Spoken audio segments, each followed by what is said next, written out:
Drage gledalke, spoštovani gledalci.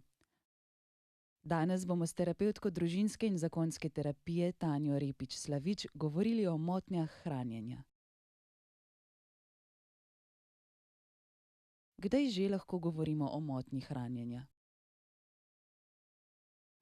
O motnjah hranjenja govorimo vedno takrat, ko oseba zlorablja hrano zato, da se pomiri, ker je v eni stiski. Skratka, ne gre za lakoto kot tako, ali pa če se že začne z lakoto, potem ta oseba ne prepozna, kdaj je sita, ampak še kar naprej nadaljuje s hrano.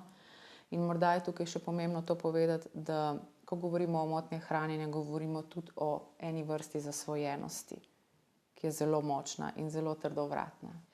O motnjah hranjenja bi tako zelo preprosto rekla, govorimo največkrat takrat,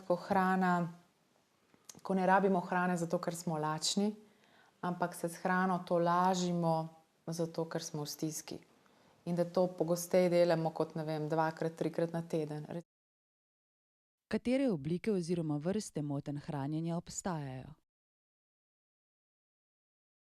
Najpogostejše so 3 oblike, ki jih tudi največkrat omenjamo, kot je bulimija. Pomeni, da ti najprej poješ hrano, potem pa greš zbruhat.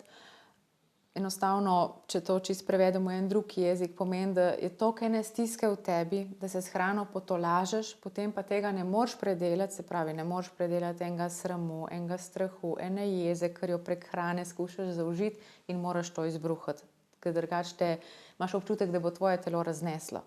Ali pa recimo anoreksija, to pomeni, da ti ne sprejemaš hrane, da jo zavračaš, to se tudi navzven vidi, ko imajo ti ljudje resnično, so zelo suhi, že pod tisto normalno težo. Ti ljudje tudi enostavno zavračajo hrano zaradi tega, ker zavračajo življenje, ker se jim nekaj hudega dogaja in ne morejo več živeti. In edini način, kako kontrolirajo, ko imajo še nadzor nad svojim življenjem, je ta, da to delajo preko hrane. Ali pa recimo še tretja najpogostejša oblika motnje hranjenja, to je kompulzivno prenajedanje. Gre pa za to, da nekdo vse, kar čuti, vse, kar dela, vsako stisko, ali je razočaran, ali je žalosten, ali je osamljen, vedno išče tolažbo v hrani. In se bo toliko najedel, pa ne bo potem tega izbruhal in se bo potem to poznalo v tem, da bo njegovo telo samo se še bolj debelilo in debelilo.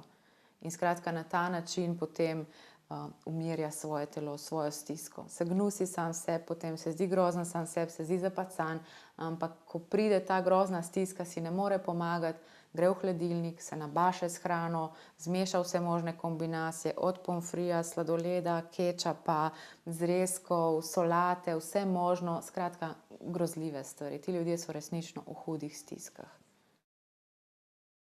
Ali imajo motnje hranjenja večinoma ženske?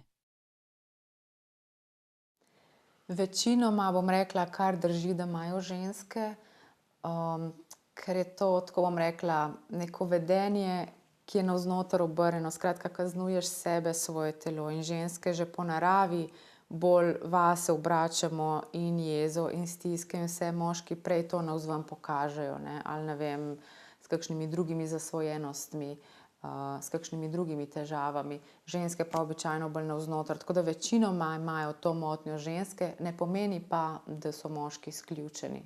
Absolutno tukaj tudi vedno več je primerov, tudi ne vem, v svetu mode, kjerkoli, kjer so kakšni in manekeni, ali pa kakšni drugi estradniki, ali pa ni nujno, da je ravno svet mode, ampak tudi mediji vedno bolj propagirajo to vitko postavo, tudi moški, kako naj izgleda. Vedno več je tudi fantov, sploh mladih fantov, ki imajo težave z bigoreksijo. To je tudi ena od, bom rekla, modernih oblik motenj hranjenja, ko gre za to, da vse te možne steroide jedo, zato da bodo imeli mišice, hodijo v fitnese, skratka, total omejena ta prehrana, ki zelo, zelo poškoduje tudi, bom rekla, njihovo in samopodobo in doživljanje samega sebe. Če temu rečemo anoreksija pri ženskah, pa bulimija, bomo rekli lahko bigoreksija pri fantih, ne. O motnjah hranjenja bomo govorili tudi prihodnjič. Se vidimo v torek.